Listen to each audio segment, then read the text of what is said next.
Hello, everyone. May I have your attention? Thank you. Okay, let's call the meeting to order. And we're calling the meeting to order. And we'll begin with the roll call.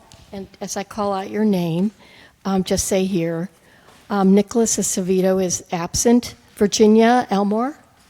Here. Okay, all right. And Dennis Baker. Curtis Black is not here. James Carlson? Okay, and Ann Clougherty? Here.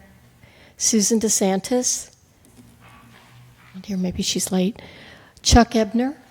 Hi, Chuck. Rita Goldberg is absent, and Jeremy Evans is absent. It's an excused absence on both. Arlene Greer here. Dave Gooder? Okay. Lynn Hackman? Not here. Okay, and excused absence. Laird Hayes? Here. Hi, Laird. Okay.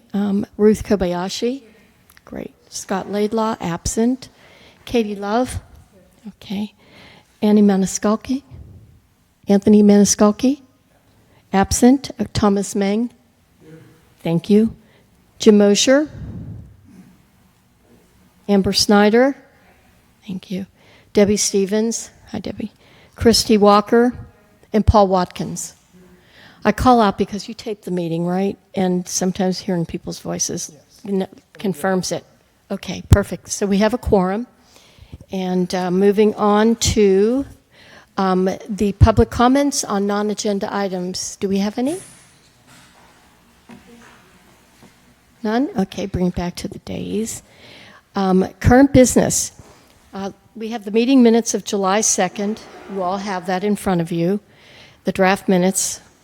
I was not here. I'm sorry to say I missed you last month. And do you have any changes to the minutes? Or may I have a motion if there are no changes to the minutes? I'll move to approve. Okay, Dennis Baker. And may I have a second?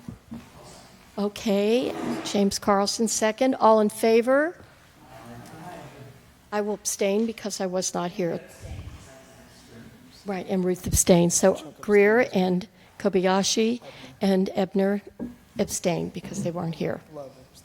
And Katie Love. Okay, all right, so noted. All right, moving on to the draft safety element. Ben?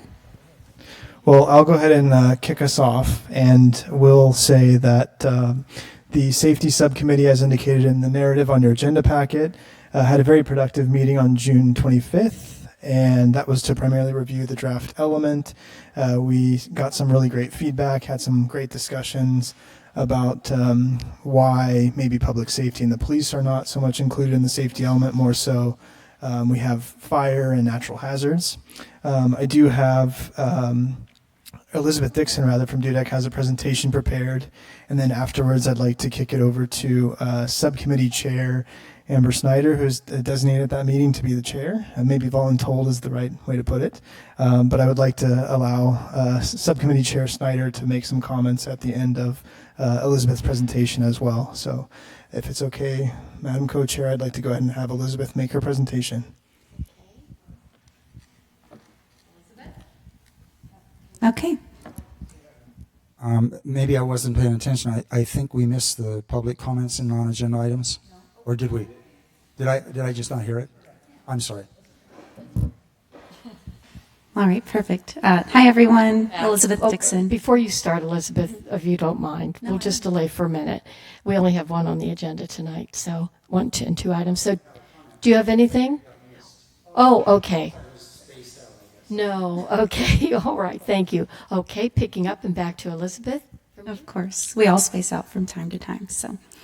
All right, well, hi, everyone. I'm Elizabeth Dixon. I'm a planner with DUDEC, and we've all met before, so I'm just going to go over the draft safety element. If you are on the safety element subcommittee, the slides are largely the same, but we've also incorporated some slides based on the feedback that we heard from that subcommittee. So the key things that we're going to focus on within the safety element are addressing state legislation, agency coordination for review of the safety element, and consistency across other elements, which is a topic that has been brought up pretty regularly throughout this process. So first starting with state legislation, and this is really just the newer state legislation that applies. If you recall, when we previously discussed the general plan diagnostic memo, the safety element is one of the most regulated elements of the general plan. So there's actually a lot more legislation, but this is really the newer legislation to this update. So starting with SB 379, this is really about addressing resiliency to hazards within the safety element itself, and understanding what populations are most vulnerable to hazards. So the draft element does include information on all of the required hazards that are identified. And we look at the populations based on census data that may be most vulnerable to those hazards. So those populations that we look at are older adults, people with disabilities, households without vehicles, things like that. And then you'll see throughout the safety element with each of these identified hazards that we're looking at how the risk of population within Newport Beach compares to the county as a whole. So that's just a little comparison we have there. And then we've got policies addressing each of the identified hazards to mitigate those impacts. So that's what we're really looking for: mitigating, preparing for, adapting to, and responding to those hazards. All right, a couple of other pieces of legislation. These are from 2019. They took effect in 2022, so still relevant and fairly new for our purposes.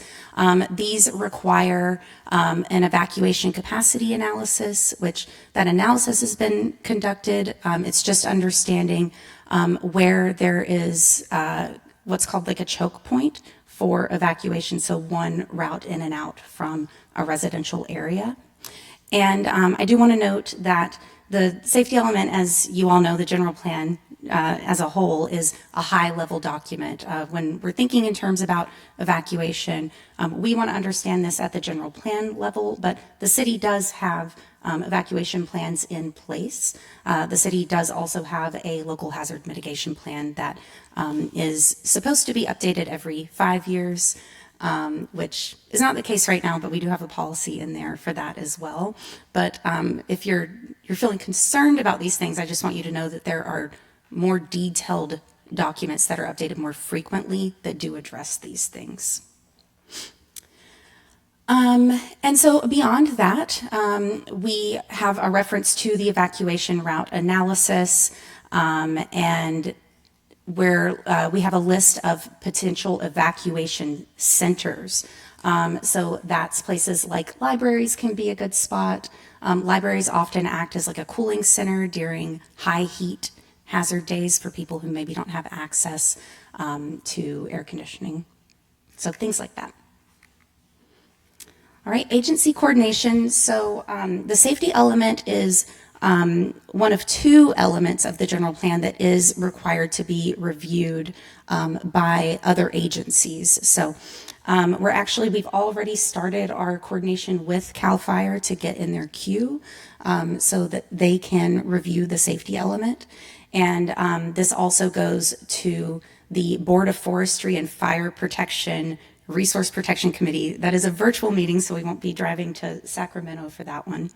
But we do have, actually one of our planners on staff used to work for CAL FIRE, so we are usually in a very good position to coordinate with them through review. And that's why you'll see a lot of the background context that is included within the safety element. We've streamlined a lot of these elements. The safety element is another one that has been streamlined, but you're seeing a lot more of the background existing conditions report pulled into that element, just for ease of their review.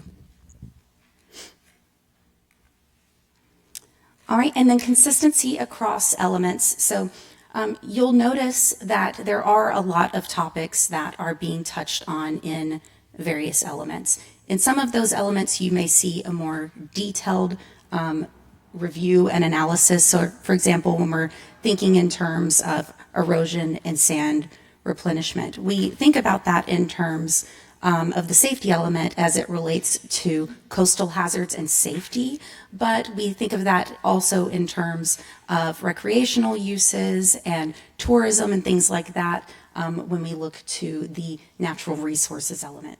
So you'll see some of that overlap. In some cases in the safety element, you'll actually see it refer to other elements. And then where there are policies that directly overlap, you'll see that reference to that other policy. All right, so this is what was brought to the subcommittee. And so what we did hear from the safety subcommittee is that there was a need for some background clarifications. So these are listed here, but where it references sand replenishment every 5 to 7 years, it's just a mention of that's what the city strives for, but it could be irregular. There's some new context added because CAL FIRE did update their fire hazard maps this year. So that has been incorporated. In the past, the city has been able to reduce the extent of those maps. And so it's possible the city may go through that process again. But as it stands, the CAL FIRE maps are what are in place today. And then there's also a mention of the Newport Beach Emergency Council and their role. And their role is to coordinate safety activities across all the city departments. And then there are also some policy updates that have been incorporated from the subcommittee as well. So now prioritizing a sea level rise adaptation plan. This is actually a great thing to prioritize because if this is updated by 2029, then the city will be prioritized for some of those implementation funds. You technically have until 2035 to get it updated, but it's a good thing to prioritize. There's also an example of undergrounding electrical wires. This is as it relates to infrastructure and fire risk reduction. So that's just one example of how infrastructure improvements can be implemented to reduce the risk of fire. Coordination between fire and police through Newport Notified. And we did have some really great input early on, which I think may have been you, Ruth, about the buddy system for safety. And so this connects that to the CERT program so that people can start to have a buddy system through that. And then also consideration of non-automobile options for evacuation planning and infrastructure and outreach, which makes a lot of sense here in Newport Beach. So that's all I have for the safety element. And I think I'll pass it over to Amber now.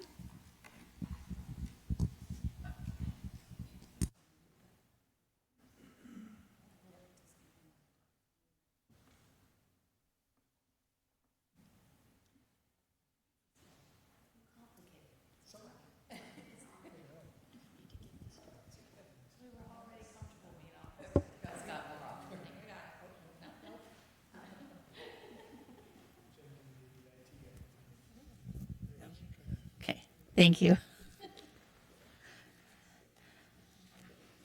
It was a wonderful presentation. Thank you for putting it together and getting all the points that we were trying to make. So very much thank you for that.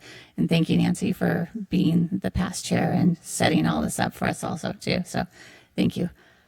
I think as we move forward, we're really looking for committee input. And so if we can have you reach out to either Ben or Elizabeth to make sure that this is thorough and that this is what we want to see as we push forward. And I thank Mr. Watkins for giving us some notes, but I think it would be so much better if we could hear from more people and we could just move this forward. Thank you. And I guess I'll just add that much like previous GPAC meetings, the recommendation before you this evening would be to conduct a vote to support this moving forward for steering committee concurrence and then for commission review thereafter. We're anticipating this will go to the planning commission at least for review in draft format before releasing to the public for additional comments. So I just wanted to provide that context to again emphasize that this is a draft. It'll remain a draft until council adopts it, but we would like to get the GPAC's support to move it forward for conversation. Now, Madam Co-Chair, if you'd like to take comments. Yes, comments, beginning with, okay, go ahead. Dennis, you first, Well, and we'll go to. just this is a procedural thing. I was wondering if we should entertain a motion and a second so it's on the floor for discussion as opposed to discussing first. That's fine, we'll not forget it. Ben will keep order. Well, normally you make the motion Okay. and you discuss the motion. That's why I was Okay, bringing it up. that's fine. Who would like to I'll make a that motion? for it. Thank I'll you. make the motion to get it on the And a floor. second? All right, Katie Love, second. Okay. All right, so now let's go to comments from the committee. Okay, beginning. Hi. So since we met at the subcommittee, there's been a couple of things that have happened that I don't feel have been really addressed in the safety committee. As you know, there was a historic flood in Texas. I happen to live in Newport Shores, which has had historic floods, and the Army Corps of Engineers in 1941 did put up the Prado Dam and cemented the river. And so we've been fairly, able to control that flooding since then. But the Prado Dam is filling with silt, and they have periodically raised the dam, and they keep raising it, and they're thinking of raising it again. They put in a couple of levees, which the notes from the last meeting, the contractors did not make it the height of the levee that was requested, so they're going to have to redo that. And because of the warming of the ocean and the atmospheric rivers, they are anticipating, as in your report, that we can have a 100-year flood or a 500-year flood. Rainfall. So I was thinking that, and this is like something that may be in the implementation part of it, that we really need to, and I understand that the river is under the Army Corps of Engineers, but I think since we are so vulnerable of receiving all of the water that comes down from all the hills and the mountains and the cities to us, that it would be good, as Texas is looking at, having the flow meters and also having some type of siren going off to let us know that we got to get out. I'm thinking that our tsunami siren, which is perfect, we could go ahead and use that, where the tsunami would be one blast, repeated one blast, and the river flooding would be beep, beep, beep, beep, beep, beep, or some type of pattern, so that we don't scare everybody off the peninsula first, but Newport Shores would know to, maybe get prepared and go. The one interesting thing about the tsunami that happened recently, in which we thankfully did not have any high tide or high influence or flooding, was that in Hawaii, I guess the warning system was for like 3 hours. People had 3 hours to get out. And then the last hour, they gave one, really pronounced blast. And I don't know whether that's how we're doing our tsunami warnings or how that works. And I'm sure it depends on where the tsunami's coming from. And hopefully Catalina's will save us anyway. But I don't know. That was one of my worries. And then 2 nights ago, we in Newport Shores, I believe about 20 years ago, put our electric lines underground. And 2 nights ago, our lights went off in the middle of the night, and the people that were near 62nd Street, their lights were flickering, and the dogs were barking, and there was a loud noise outside, and kind of really disturbing. And when they went out to look, Edison was already there, but the fire trucks were there too. And in reading about this, as you know, the reason we want to put it underground is because of the fire hazards, but putting it underground, especially like in Florida, they have noticed that the increasing sea level rise is allowing for deterioration of the wires. And I don't know what the situation is, I think ours are actually encapsulated more in a plastic tube or something that goes instead of just being strung through the ground. But I would love to know from Edison what it was the real problem, because it was very scary to see the fire truck there, whether it was for the protection of the people, the Edison, in case of real electrocution or a spark or fire or some other issue. But I think that we need to work with Edison to establish regular maintenance. What I read is there's always maintenance, whether it's above ground or below ground, but that should become kind of like, let's not ignore it until we have a problem. Ben, do you have anything to add on that? I can just briefly draw attention to a couple of draft policies that I think are in the spirit of what you're talking about, Jenny. So we do talk about, as it pertains to communication protocols, it's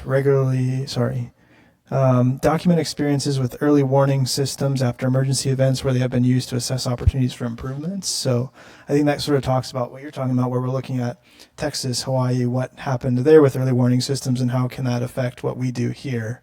So that's already in here as policy S11.4. We talk about S12.5, which is regular testing of emergency operation protocols. And then some of what you're talking about, and I might defer to Elizabeth on this or have her at least confirm, but I think the more specific components are sort of deferred to those more regularly updated plans, like the local hazard mitigation plan, for example, which is more regularly updated every 5 years, it's supposed to be. And that would talk about those local hazards that are more current with the actual situation. And I would love to see the evacuation route, because I don't see one for Newport Shores. I'll just add. Thank you. So I think that because we do have one policy in here related to beach replenishment to coordinate with the Army Corps of Engineers. So I think we can add a policy in here related to the dam as well, very similarly to coordinate with the Army Corps of Engineers. I think that's great. And then absolutely, as it relates to fire hazards, we can add, because there's a lot of coordination with other agencies, because safety, it's a really broad coordinated effort, and there's a lot of different agencies involved. So we can certainly add a policy to coordinate with Edison as well. And I guess I understand we're trying to kind of make it general so everything falls in under it. It's just when the public like me, when I read it, I see it as a missing. But I appreciate what you're saying. Yes.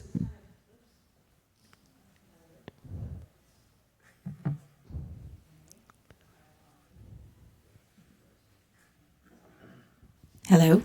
Okay, Yes. so to Virginia's point, my question was, especially given the tsunami alerts this last week, can we just reference the city plans in here, the evacuation plan, or the overall emergency plan that is in place? Because I think that just might be a go-to spot, which contains probably what Virginia's referencing, but also something I think that the public is looking for, which is, what happens when there is flooding or tsunami or whatever. I mean, we don't really, we can't prevent it, so we can't really touch on it more than we do, but I think maybe a reference to where to go in the event that happens might be helpful. Okay. I think Ben is looking for a reference to that to help us. Should we move on, or do you want to continue looking, Ben? Yeah. That was probably all. Yes. Yes, it's in there. She's testing the mic.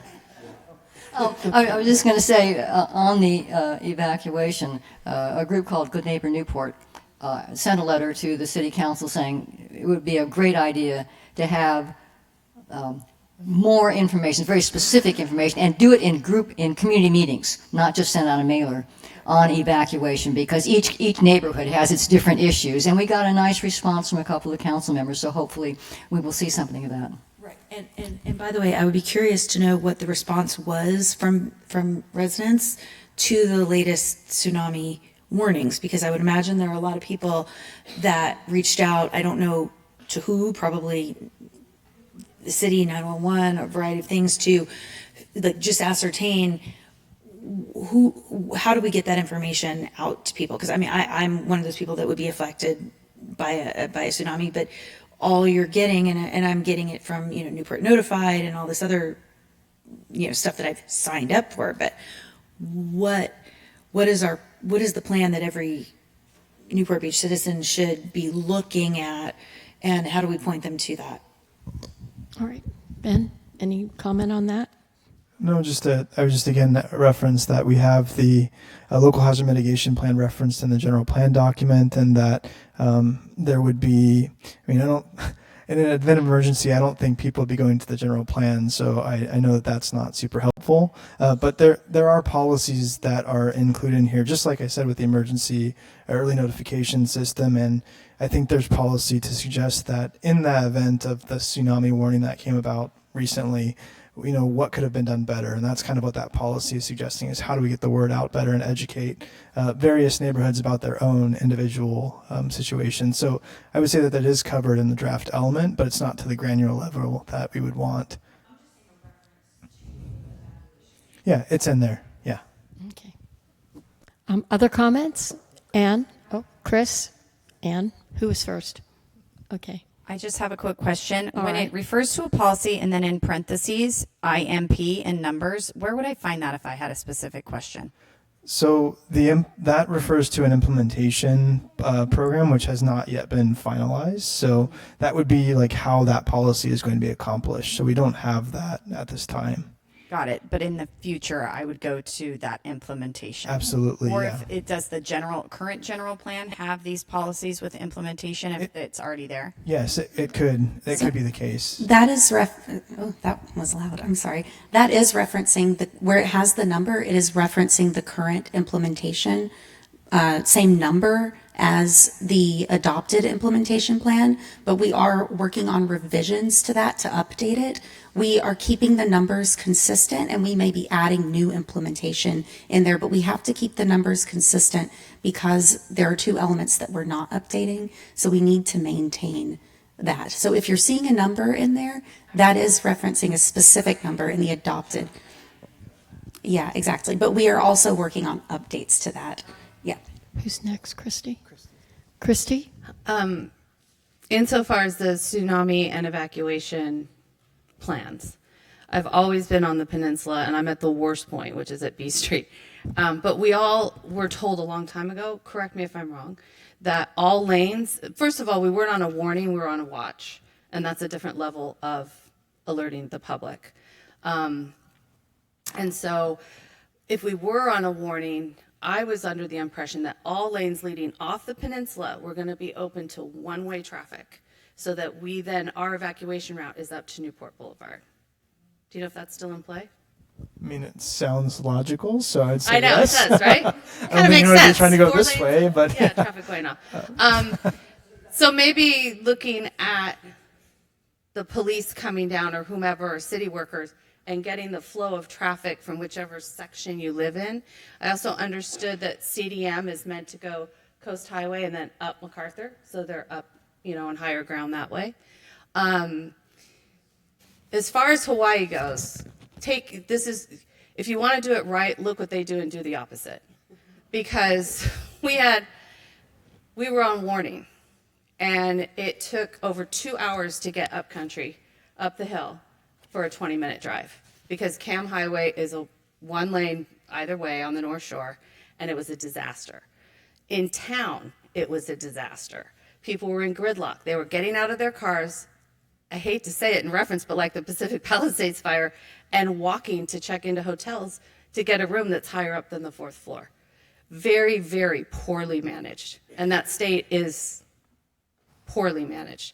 But you would think an island in the middle of the Pacific, or islands in the middle of the Pacific, would have a better plan. They don't.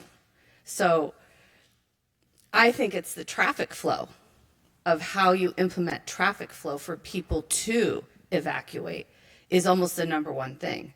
And then to know which point of destination their area should head to, right? So that we're not crossing over each other. And that was the panic on the North Shore specific, and then heading over to West Side. They were all over the place because there is no exact plan. So. Thank you. Thank you, Christy. Paul? Oh, thank you, Madam Chair.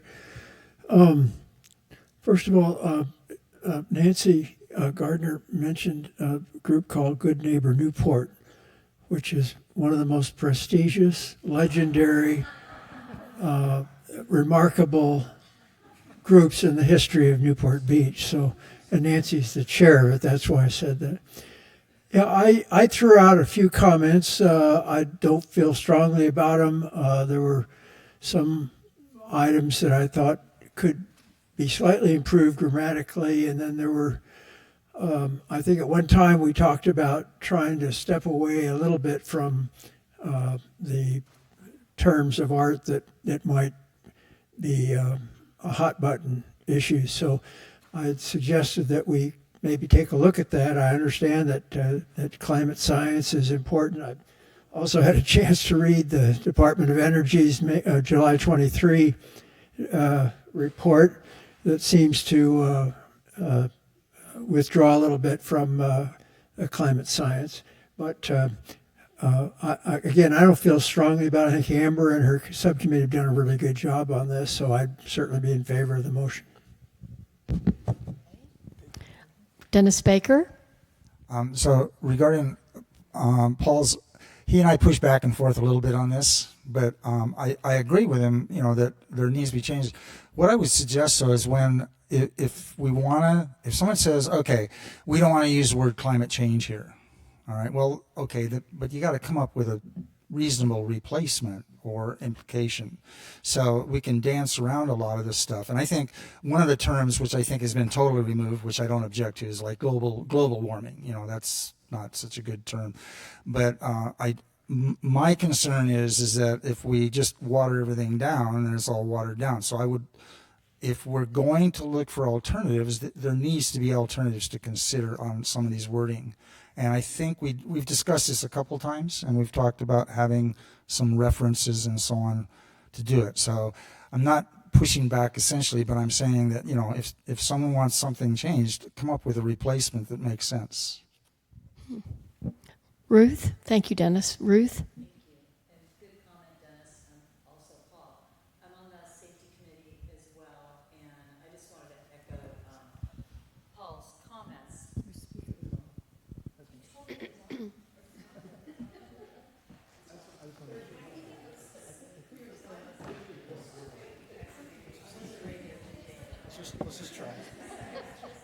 I was a radio DJ in college. Okay, so echoing Paul's comments, and I know I've said this before, this plan is as effective as people receive it. And so the better we put it together and have clear wording that doesn't set people off, not watering down, but just not setting people off, I think we have a better chance of having the public accept it and a better chance of the city council accepting it. So I would hate to have something silly, little like choice of words be an impediment for widespread acceptance. So thank you, Paul, and thank you, Dennis. Both made great points. Thank you, Ruth. I can just touch on that. I did take a look at Paul's comments. I think that there's a lot of simple changes in there. And to that end, the term climate in this, it's two instances and it's not within policy. And I think it can be easily removed. So I think it's a simple request. Yeah.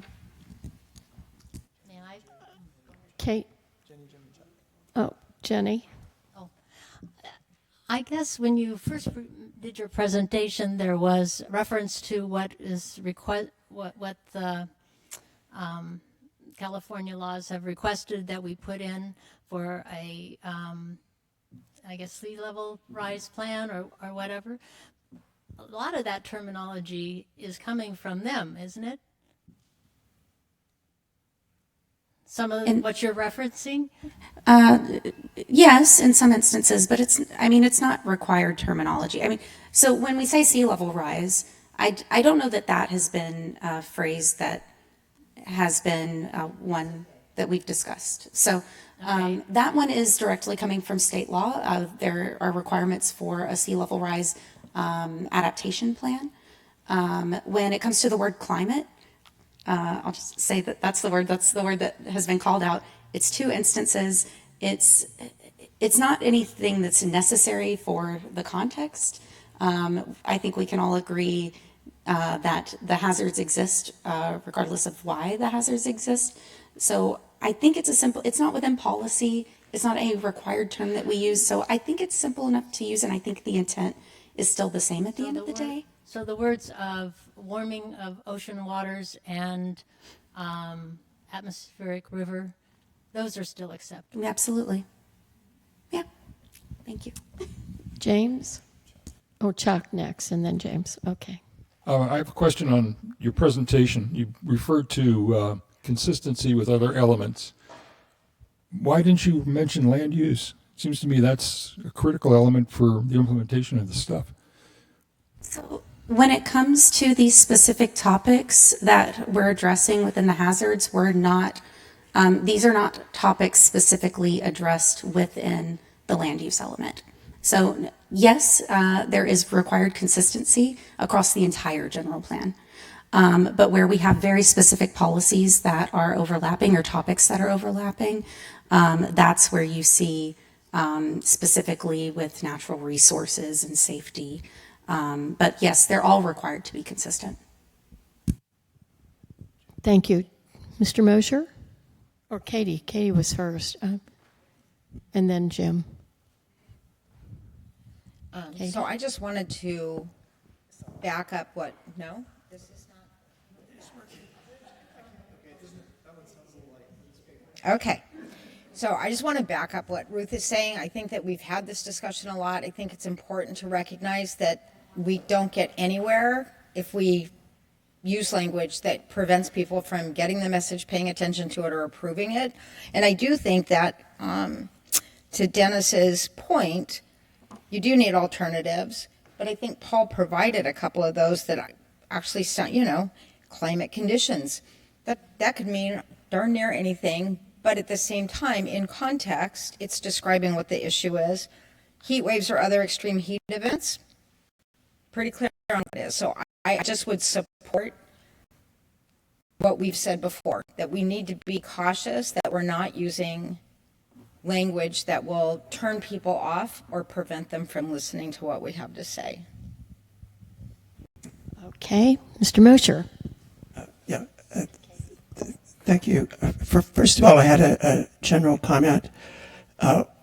The land use element has started the review a week or so ago, and in that element, because our job here is revising an existing general plan that we are updating a general plan. Each goal and policy that was in it had a reference to whether that was being copied from the existing plan or being modified from the existing plan or being an entirely new policy. I think it would be good for all of these draft elements to have that same notation in it so that and also to highlight for us who are perhaps not on the committee or subcommittee what existing policies may have been discarded or moved somewhere else, or possibly going to our coastal plan, or are not in this. So I think it would be helpful to identify the ones that are in here, where they came from, and the ones that are not in here from the existing plan, so that we can express an opinion about whether they should be discarded or not. And in the same vein, I think it would be helpful also maybe if we had just some sketchy minutes of what happens at the subcommittee meetings, so that we would be, those of us who cannot attend would be more aware of what was happening there. And then as to the content of the element, one thing I noticed and found a little confusing when I was reading this in each section of the table about vulnerable populations.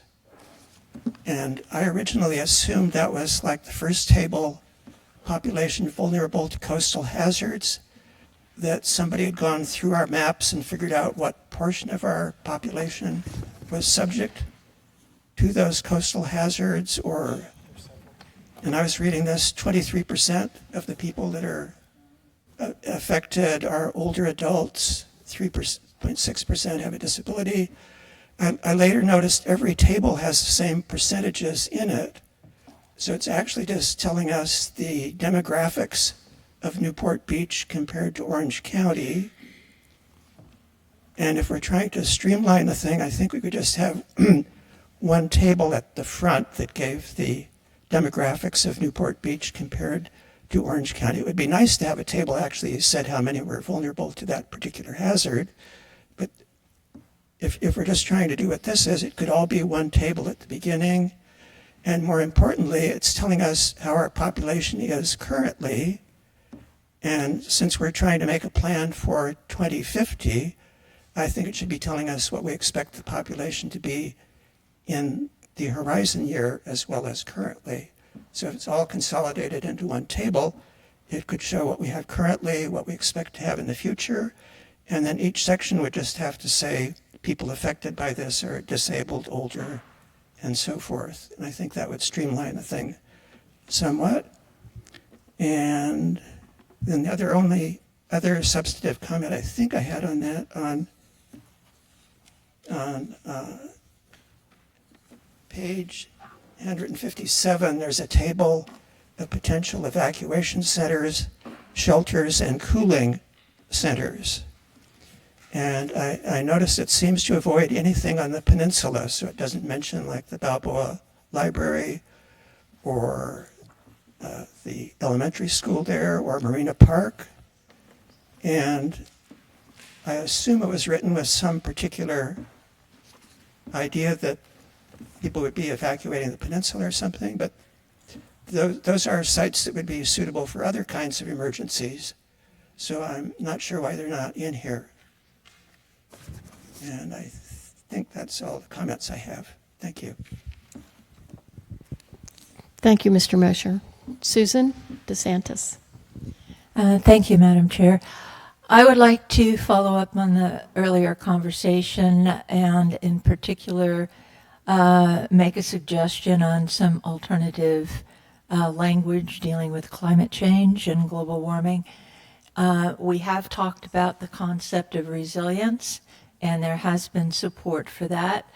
I also think the concept of managing risk is one that is incorporated into the state plans and could be important in terms of an overall policy if we're managing risk associated with extreme weather conditions. I think that says it. So that's what I would propose. I'd like to see it incorporated in that language associated with sea level rise, but I think it also applies to other extreme weather conditions. Thank you. Ben, is that possible? Okay. All right. All right. Elizabeth, anything to address that? Jotted it down. We can incorporate that. Absolutely. Thank you. Yeah. Okay. And I was just kind of circling back to the tables. Yeah, I mean, it could absolutely be one table. The reason it's by hazard is because there's some populations that that it wouldn't be a hazard for them. So, for example, when we look at like air quality, we want to understand like populations with asthma, but populations with asthma wouldn't necessarily be more vulnerable to like sea level rise or something like that. So that's why it's broken down by topic, but there's certainly a way to streamline that table and address all those things. So thank you.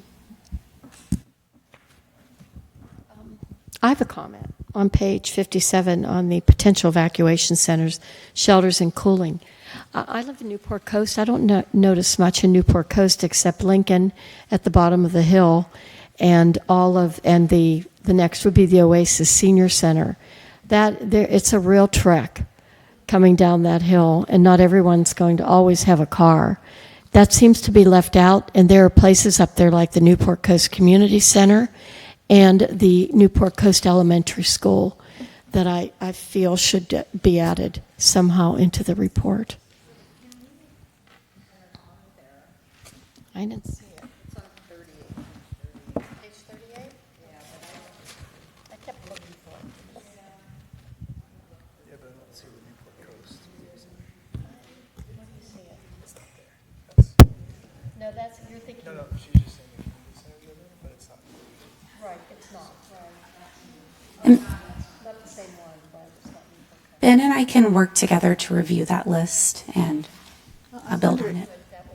If there shouldn't be some mention of Yes. working with private enterprise in terms of evacuation centers, Mhm. because, I mean, just to leave it to the city, they have employees and everything. So Right. that might be a policy. We don't have to be specific about it, but encourage the city to reach out and because there's some big buildings out there that could well be used. Privately, there's all of Newport Ridge Park. There's several parks and places, alternative places than city buildings. And I hadn't even thought about the other end of Newport Coast, which descends down to Coast Highway from Newport Coast Drive. You need something closer than Lincoln Elementary and Oasis. So taking that in consideration, maybe it could be thought out. So as an add-on to that, perhaps this in a map form would be really helpful too, because then it might show us if there are areas that are missing. I mean, That's a great idea. When you're looking at it as a grid, it's hard to Right. be like, what's the closest thing to me? Good comment. Any other comments, Mr. Mosher?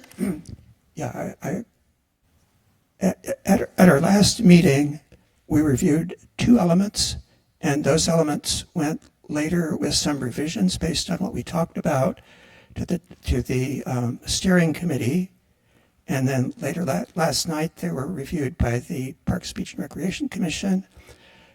We on the GPAC know that the elements are going to be evolving. And I think there was kind of a promise at the last meeting that we would be alerted when there was a new revision of the elements.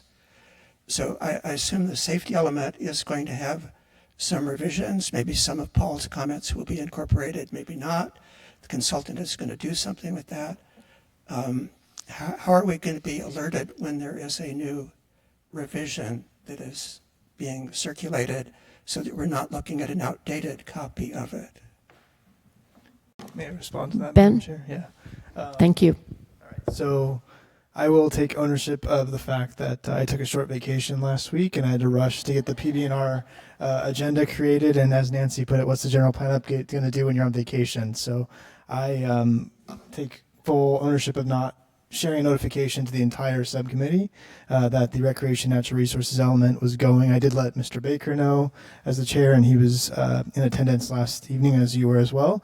But I think that what will be best is once we have a revised safety element, I will notify, first, I guess once we have the revised element, it'll go onto the steering committee agenda, and I'd be happy to inform the GPAC that the revised safety element is going to the steering committee for concurrence. So that'd be the earliest iteration that would be a revision, and I'll make sure to share the red lines with the full GPAC in that instance. So I'll promise that here on the record that I'll send the revised track changes version to the full GPAC as it's agendized for the steering committee.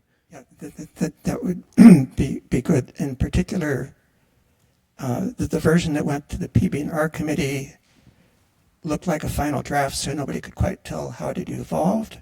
But for our purposes, I think the one that went to the steering committee, because it showed redlining of the changes that happened. We have a copy that we're looking at now, and if changes are made, they were highlighted with redlining, so we wouldn't have to read the whole thing again to guess what had been changed in it. So I think that would be very useful for everyone to see. I appreciate that, and I'll make sure to provide that to the GPAC. Thank you for giving me your understanding and patience. Thank you, Ben. Okay. Any other comments? We have a motion on the floor. And how are we going to do this to incorporate some of the ups? Yes, Nancy Scarborough.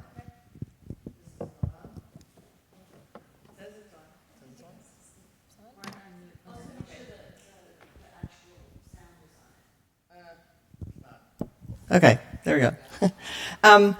Nancy Scarborough, former GPAC member and former subcommittee chair for the safety committee. So I've watched this evolve for a long time.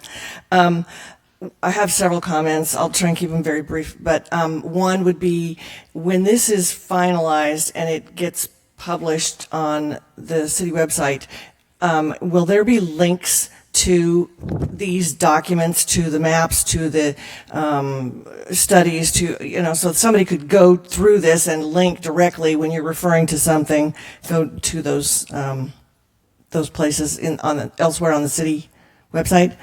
I think that would be helpful if it's not in the plan as it is. I think that one thing that maybe got overlooked in some of these hazard and vulnerable populations, we have a lot of tourists here on the weekends. So things like an earthquake, a fire, flooding that flood parking lots with cars, I don't see that addressed in here. It's somehow got, I don't know, it evaporated. The CERT program, I think it's only mentioned in here in relation to a buddy system, but I think the CERT program could be very instrumental in helping organize community groups, so that might be able to be embellished a little bit.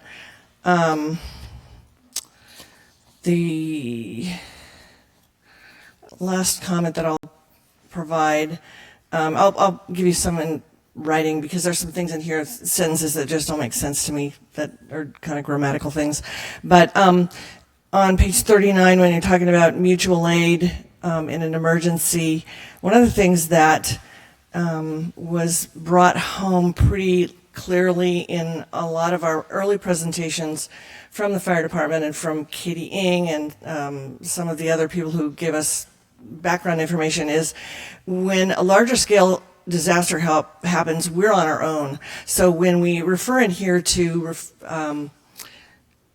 seeking help from adjacent communities, cities, county, whatever, I think we need to note in here that that help may not be there, that it's going to we're really going to be relying on ourselves, which is where the CERT program might come in, because if fire department personnel, police department personnel who don't live here in the city are trapped in Temecula or San Diego or wherever they live, and they can't get here, CERT people are here on the ground and they're in the community. So I think that we really should be focusing a lot of attention on that and training for those people so that they can provide the help we are going to need in that situation. Thanks. Thank you. Any other comments? Okay, Katie Love.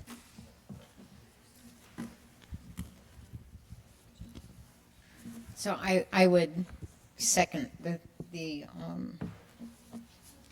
issues that Nancy brought up, because I'm looking at this evacuation stuff. I work at Hoag Hospital, and encouraging Hoag to be identified as an evacuation center, when in reality it's the only hospital like in acute care. So I went through the Northridge quake. I worked at St. John's then. It fell down. We evacuated all the things.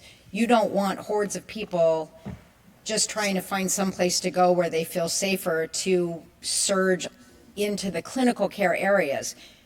Working with the hospital administration, you might identify like the conference center that's on PCH. Obviously, it's not going to work if there's like a huge flood or something.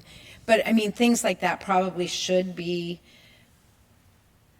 specified so that we're not accidentally encouraging people to go someplace where we would want to care for hurt or injured individuals. It's a good comment. It's important. It's very important. Okay, others? Will that be addressed, Elizabeth, further into the report? Okay, thank you. All right. Yes, Christy? When we see additionally Newport Beach Fire Department, are we including our lifeguards in that, since they are part of that union? Because we are coastal, we would need perhaps water rescues. So do the lifeguards get kicked in at the same time? I'd interpret it as that, yes. I interpreted it. Yeah, I think that makes sense. Yeah, okay. Okay. All right. As Are we? a point of order formality, Yes. Madam Chair. Thank It you. looks like Mr. Baker, I recall, had to step away early, so our maker of our motion is no longer here at the meeting. Oh. So I don't know if it makes sense to have or if we need to do this, but I was just looking for direction from the GPAC to include Mr. Watkins' comments, because that was not part of the original motion, as well as some of the feedback heard from members of the public, former subcommittee chair Scarborough. I like that. Just wanted to make sure that's Added. amenable. And Susan and Got Mr. Ruth Mosier. and the comments from Katie Love, Nancy Scarborough on the hotels and hospitality and the evacuation plans and the like, and Mr. Mosier. Yeah. What else? And then we'll go ahead. Yeah, regarding Paul's comments, don't we have a coming up agenda item about whether we should be peppering the elements with reasonably and so forth in every policy?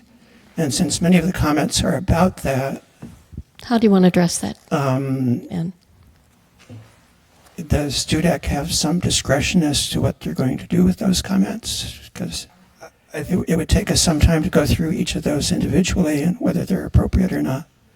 It does touch on that topic, but I think there are different suggestions provided by Mr. Watkins that are not so much focused on the reasonableness and things like that. Yes. So I don't know that it directly relates, but it is somewhat related. I would recommend we just go forward with considering the comments as they are on the safety element, and then have a subsequent discussion as a perfect segue. Yes. And then many of the suggested corrections have to do with the capitalization of the word city, and it's a very technical point, but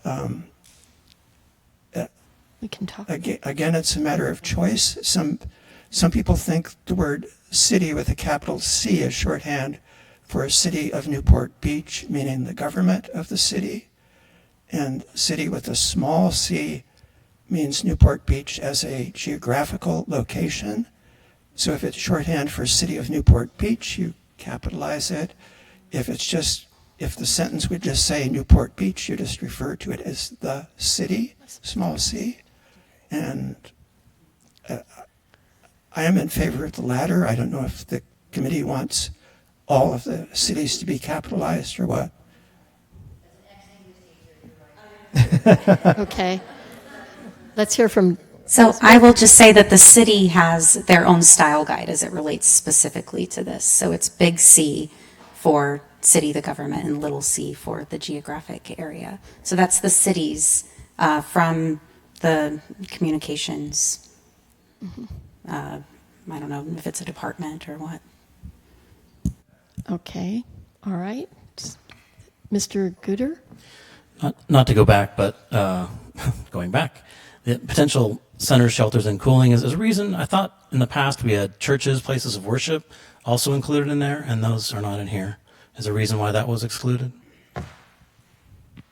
This is just a list of just what was potential areas. It's not actually designating any areas through this process. So we can certainly visit that if that's something. I think the only thing is we'll just need a list of those areas. But also at the end of the day, this list isn't necessary. If we feel like, because this list could be changing also. So if we feel like maybe this list is putting us in a position that we feel like is too concrete, we can also remove the list. That's another option. Reference where you would find that. Go ahead. I was thinking also that it's almost up to us in our own neighborhoods to kind of know where those areas are. I mean, if I live close to the Mormon church and I know they will provide that service, then that's something I'm going to tell my family. Same thing wherever everybody is located. I would think that, I don't know, could somehow be mentioned. I do respectfully disagree. I think we should be telling people, and it's not our job in the general plan, but I just think maybe directing people to where they can find that information. Because in a perfect world, we all know where to go, but in the real world, I think a lot of people don't. Right? And I mean, I'm involved too, and I don't know where to go. Thank you. Okay. Thank you. Okay. Ben? No, I don't have anything to add other than I sort of would look to the GPAC to see if there's a consensus to remove this list from the element and to maybe have it housed elsewhere in maybe the local hazard mitigation plan or something that could be easier changed. Because as a technical planning nerd, I would say that a general plan amendment would be required to alter this list, and that's not really a great thing to be stuck against. So I think that might be a good idea to remove it and to have policies, as Steering Committee Chair Gardner mentioned, to encourage private partnerships with other facilities that may serve as cooling and emergency centers that are not necessarily on this list and don't need to be on this list. So maybe we could approve this plan subject to removing that particular section. Well, again, we would look to the GPAC for support in moving this forward with the comments received and making sure everyone sort of agrees with all of that, and we'd look for a vote. All right. I'm willing to make that motion with Dennis not being here. Do we need to start that over again? What do you recommend? What's the rule of order? Well, as long as Mr. Mosier won't say anything, I don't really care if you Okay, make a all second right. motion. Honestly, I think we're okay. It seems I'd like to move it forward with incorporating the comments Ruth from everyone seconded here, for you. and Ruth second, and removing and fine tuning that evacuation center, cooling centers, and Ruth is second. All in favor? Aye. Do we have any noes, nays? Have I clearly stated that? Everyone understands what we're doing? Okay. Thank you all for your input. Okay, and then we've called for the vote. And is there something else that you want to add, Jenny? Is there? You just raised your hand. What we were saying about Paul's, being incorporated, that we would have Elizabeth go through there and with the most appropriate, that we don't lose the meaning, would be incorporated with the goal of not having any keywords that would shut down people's looking at it or turning them off so that they would still participate. I agree with that part. I just saying that we take every last thing that he's put in the paper, I guess that overall just whatever he said, I was thinking that it would be a good reference and we put it in what is appropriate. No? I think we're already Is that what voted. you were suggesting? Yes, but Okay. Ben had Then I said guess that we I were. agree. Ben, you said that we were addressing the larger issues and maybe not the city because the city has a policy, with respect to the capitalization of city and the like. Right. I think most of it, like I said, is wordsmithing, and it sounded like the consensus is to accept those wordsmithing edits Okay. at this time. Right. That's fine. Okay. Change your I'll vote. vote with you. Okay. Okay, let's not change the vote. All right, moving on to the next item on the agenda, language used in the general plan update. This comes from the, is this on? Okay, this comes from the steering committee. We talked about language and the importance of language early on, that if you make it too severe, you handicap future council members. But if you don't make it, if you make it too loose, it's sort of like, well, here's some thoughts you might want to think about, and it becomes meaningless. Well, as we went through, as you've noticed, our legal mind over here, Paul, has been very concerned about tying hands too tightly, and so he has done a job of inserting reasonable, and until even he, I think, felt like, gee, there's just to have this over and over again might be a bit tedious to readers. So this thought has been to ask the city attorney to come up with language in a preface that would say something to the effect of, we can't anticipate every legislative enactment, every technological innovation and that sort of thing in this. So take all of this with a certain amount of flexibility and adaptability, at the same time saying, but please, these are the policies and adhere to them as much as you can. So I just wanted to see if that was something that the GPAC as a whole thought was a good idea, and if so, then we could start working with the city attorney. Okay. Ben? I don't really have anything to add other than I think Nancy put it well that it might make sense to have some sort of a prefacing statement to clarify the aspirational intent of the general plan, but that it is still policy, but that we don't have a crystal ball and we can't predict all the way to 2050. There could be changes. And that would potentially eliminate some of the need to include the reasonableness and the repetitive language that sort of continues to not necessarily water down, but soften the impact. And maybe that's not the intention of the GPAC. So I do think it would be great to have some discussion and a possible straw poll consensus on whether a prefacing statement would be a better strategy moving forward instead of using sporadic reasonableness words. Thank you. Nice idea. Okay. So how shall we proceed? Do we have any comments is everyone ready to accept Nancy's suggestion with the preface statement?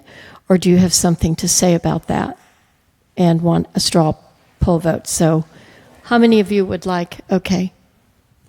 Is this on? So I like the idea. When you start reading this stuff, our general plan is like notoriously difficult to read and figure out sometimes. And maybe it's more like the land use stuff and zoning stuff. But so the more clear we can make it and not have to deal with that, I mean, just to understand it, it just adds another layer of difficulty and understanding when you start adding all that extra language. So I personally like the idea of trying to clarify it up front, which I think is what we're trying to do. Okay. Well, Thanks. then you agree with Nancy, correct? Okay, perfect. Any other comments? So the straw poll is here. Are you ready to let's move in the direction of the preface statement. Everyone agree? Do we have any nays? Okay. Well, straw poll, so it's not an official motion, right? Okay. We got it. Perfect. Let's see. So, we're on to subcommittee reports? Sure. Subcommittee reports. Since GPAC last convened on July 2nd, 2025, the GPAC Land Use Subcommittee and the GPAC Noise Committee have both met. Subcommittee chairs DeSantis and Mosher will provide verbal updates. So, let's see. Chair DeSantis, are you ready?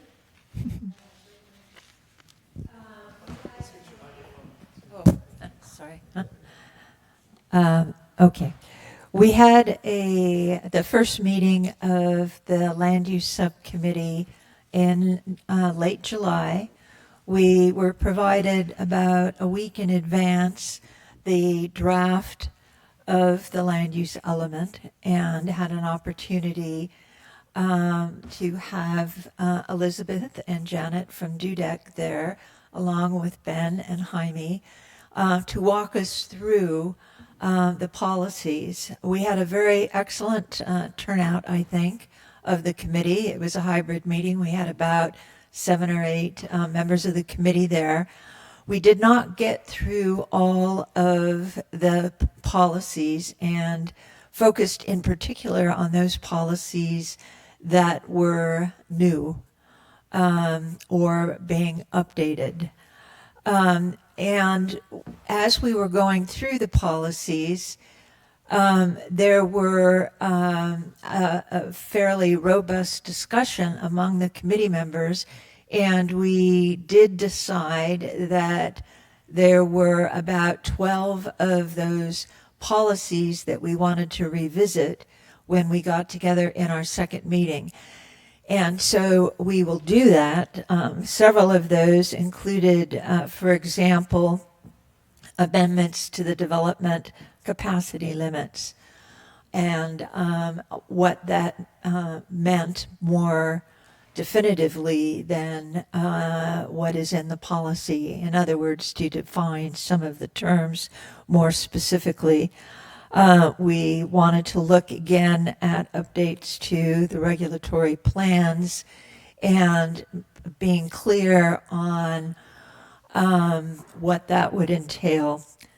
Also looking at some areas specifically where specific plans or area plans might be brought in through the general plan, which could include a corridor plan potentially within Corona Del Mar that might introduce housing into the area, and I think that's going to be discussed at a community meeting in August at the Oasis next week. Is that right?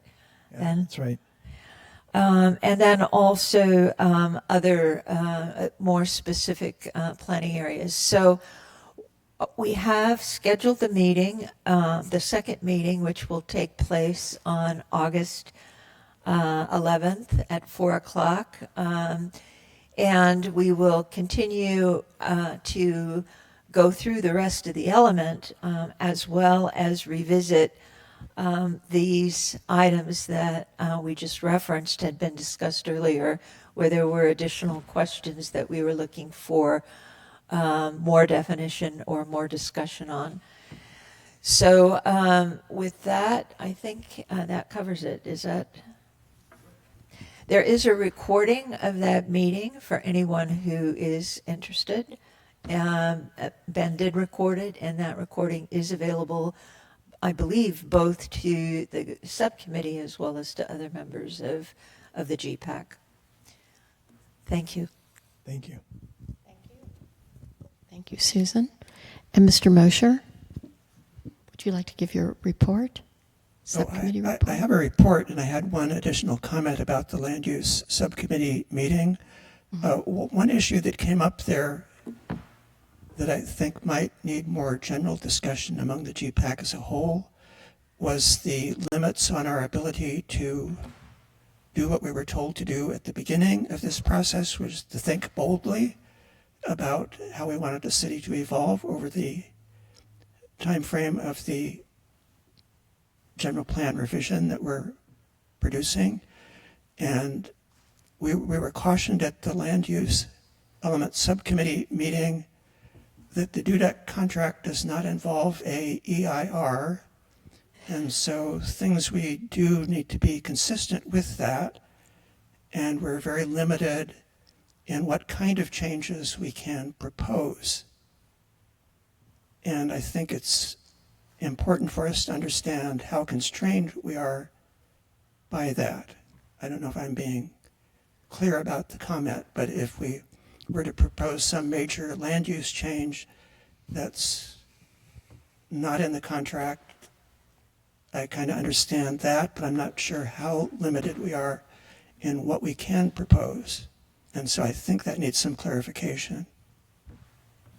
Okay. Susan, would you like to address that? I suggest, Jim, that you give us an example of a change that would run interference with that issue.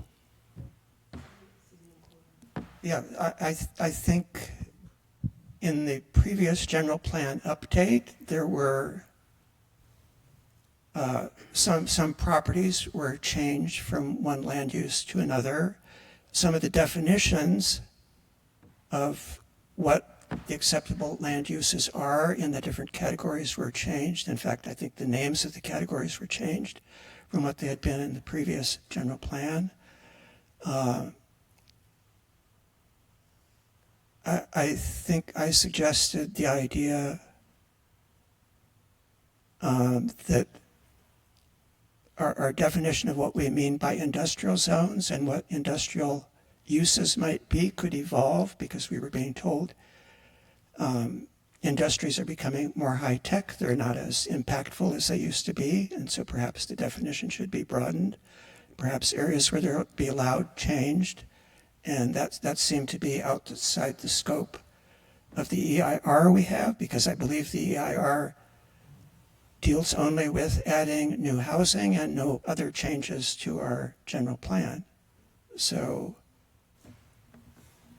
I am... Yes, I think we'll have Ben address this. Go ahead, Ben. Yeah, and I don't know if I'll have the best answer to satisfy you, Jim, at this time, but I would say that the guidance was largely that we're not looking to review individual parcels for land use changes. However, I think the think bold really still stands in that we're looking to create balanced communities where the housing element focus areas are created.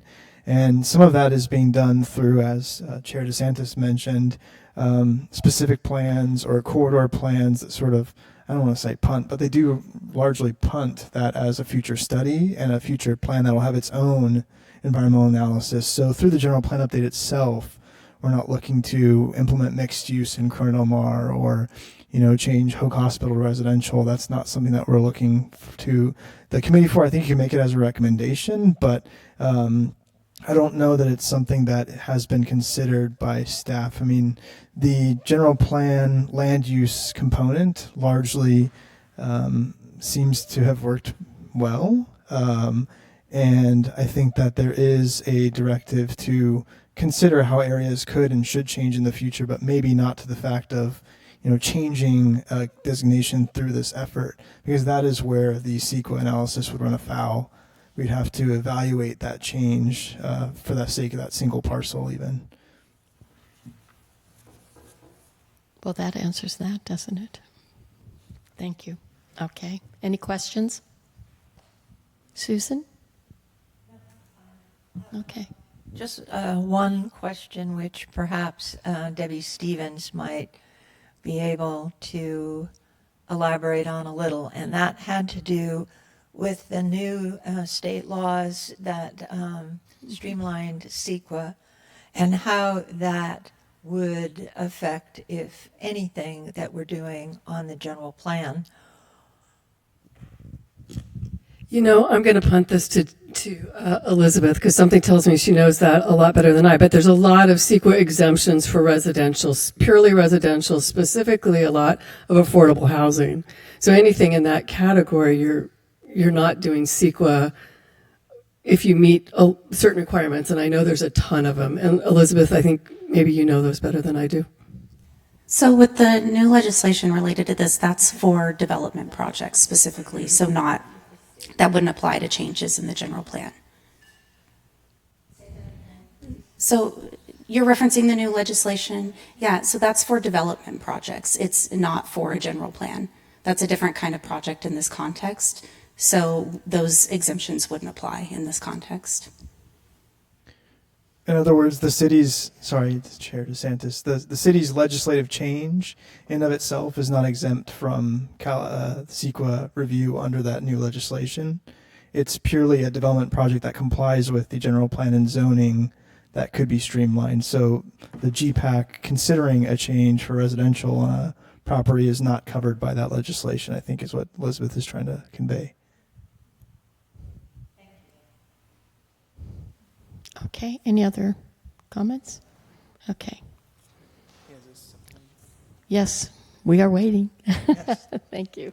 And thank you for reminding us that we should have commentary after Susan's report. Thank you. Yeah, so I think you called on me for the update on the noise element subcommittee, which met for the first time in a long while on July 28th, and it was a 1-hour meeting with Dana Lodico, who is the Dudek acoustician, who is implementing the amended contract that was approved by the City Council back on March 25th.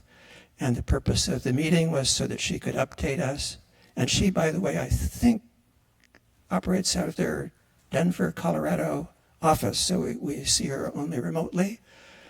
And the purpose of the meeting was for her to update us on the progress on the contract and for us to gauge our expectations of what she was planning to accomplish. And it appears that most of what they've done so far had to do with the first task in the contract, which was to update the noise impact contours, which is a state requirement for every general plan, is supposed to have both the current and the projected noise extent contours, both for transportation noise from cars and from airplanes.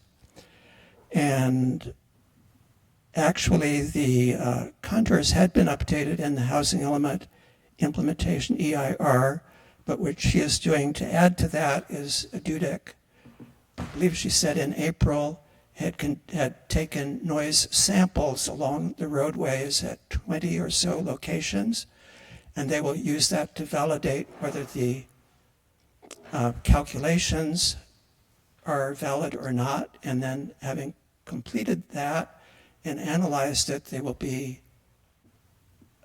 producing the contours currently and for what they would be at what she calls general plan build out. I'm still a little vague on how that is. I think they're talking just about the build out of the current housing element cycle. And I think Elizabeth, who was also attending the meeting, explained to us that if there's a change in future cycles, the contours would be or should be updated again. I think that's what I heard. So, because we don't really know what the traffic pattern will be in 2050, and we can't really project that now because we have no idea what that will be. And then as the airport contours, there's a little uncertainty as to where those will come from.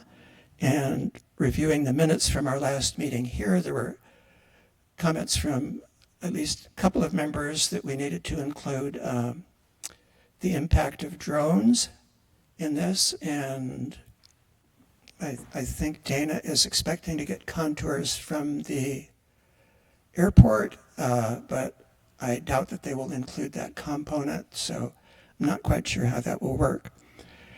But I think that's important. I think one of our goals for 2050 should be that we have a less aircraft noise than we have today. And so I'm hoping the contours will show that and why we should have better contours in that year. We had only a limited time to review the policies, and it appeared that Dana had not really started looking at that. Part of her contract is to review those and make recommendations about them. One of the things we talked about on the policy level was the importance of distinguishing between the noise standards that apply to new construction in the sense of the promises that they will be making to the future occupants of the new construction as to what noise levels they should expect inside those, and distinguish that kind of standard about new construction from the standards of what existing residents should expect, both from their neighbors and from the new construction, the standards about what an allowable impact on an existing resident is, as opposed to what the occupants of the new thing will be. And the current general plan does not distinguish those too well. And following on that, one of the points she made, and I think I've made before, is you know what, the land use element is followed by zoning.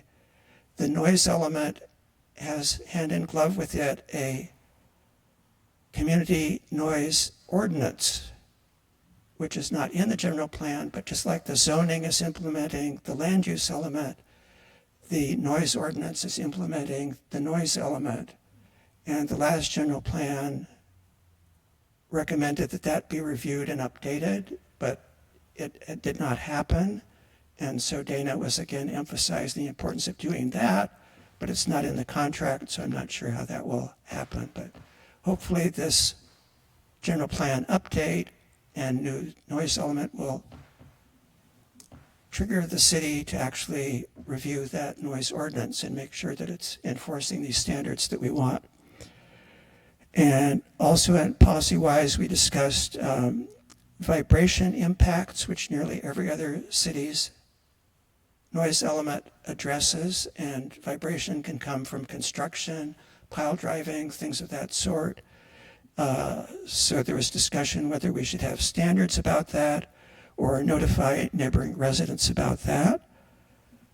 And I think that's about as far as we got in the policy discussion. So that is what happened at our meeting. Well, that's impressive. Thank you. Comments?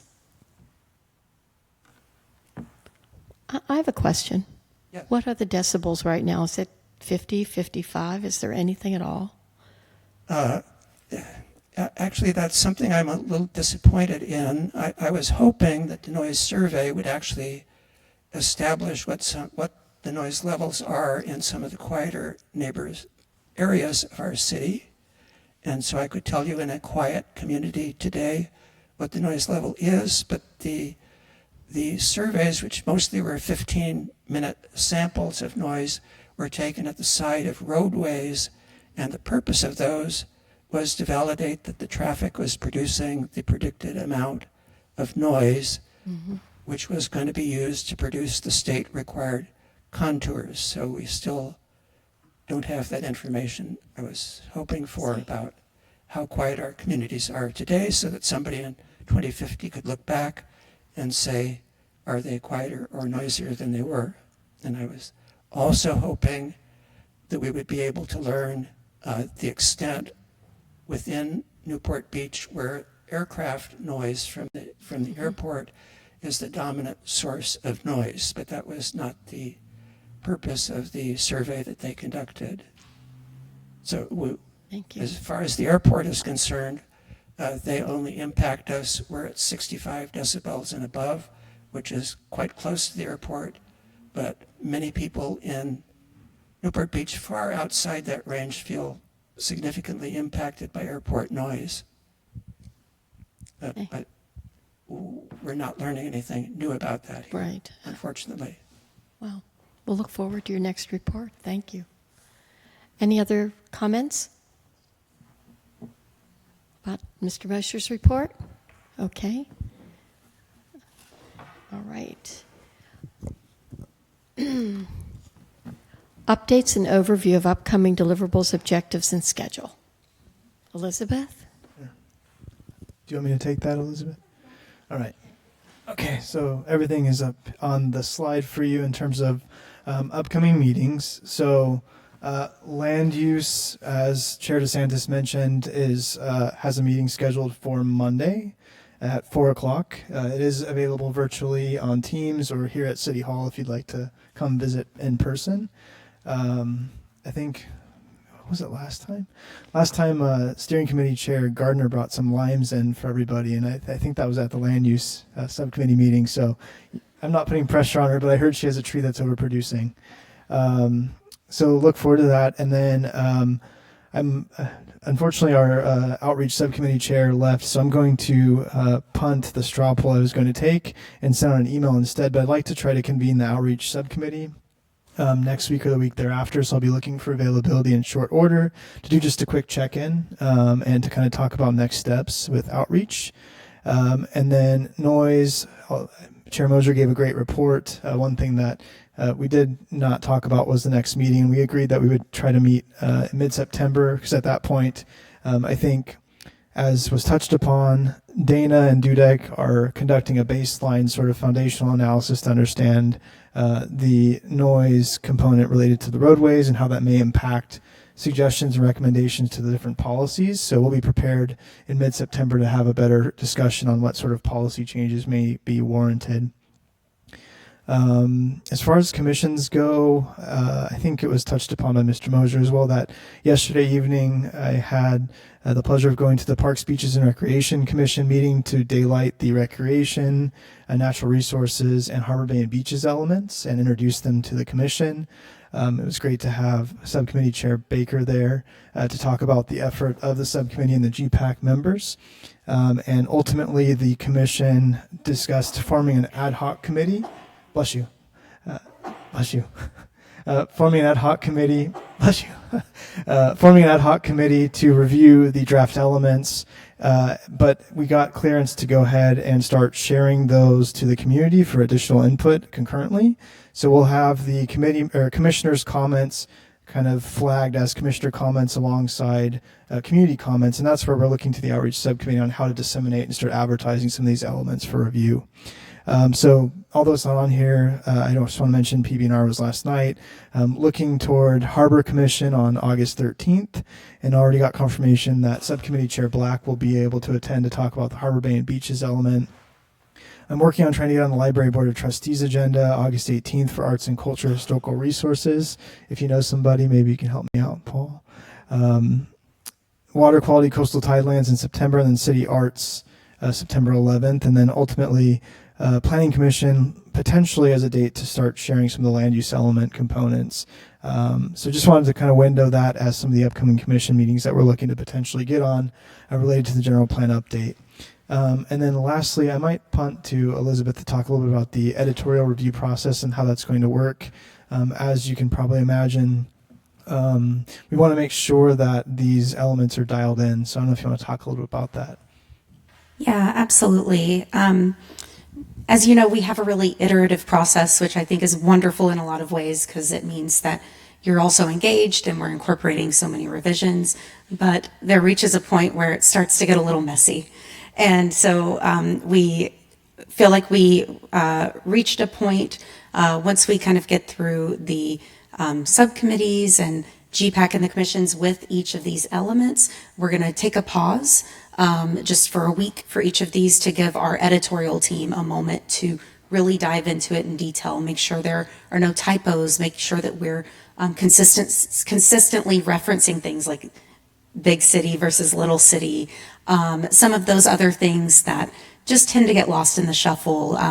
You see me a lot, but we actually have a large team on the background, and so sometimes it's hard to kind of keep everything moving, but also consistently. So we'll be incorporating all of this where it's nice and clean. We're going to be releasing PDFs for the public that's going to include all the figures. It's going to have those references throughout. So we just want to make sure, because all of you are so involved in this, you can look at something like the safety element as we present it and you know what's going on. But if we gave that to the public, there would probably be a lot of confusion. So we're looking to give them a more completed document and a clean document, so no one's focused on, you know, little typos and things like that. So that's the process. And I know that Ben and I have discussed, you know, as we're kind of working through these elements, we're going to start to release them in kind of a phased approach.